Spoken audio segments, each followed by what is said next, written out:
rollers, with external thrust discs. This method calls the hand rule.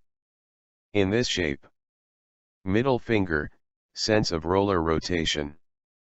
Pointing finger, direction of bearing movement. Thumb, direction of kiln reaction. Attention. This movement will increase the pressure to the axial bearing on this side. In this shape, middle finger, sense of roller rotation. Pointing finger, direction of bearing movement. Thumb, direction of kiln reaction.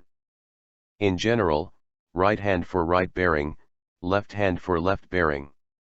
Attention. This movement will increase the pressure to the axial bearing on this side.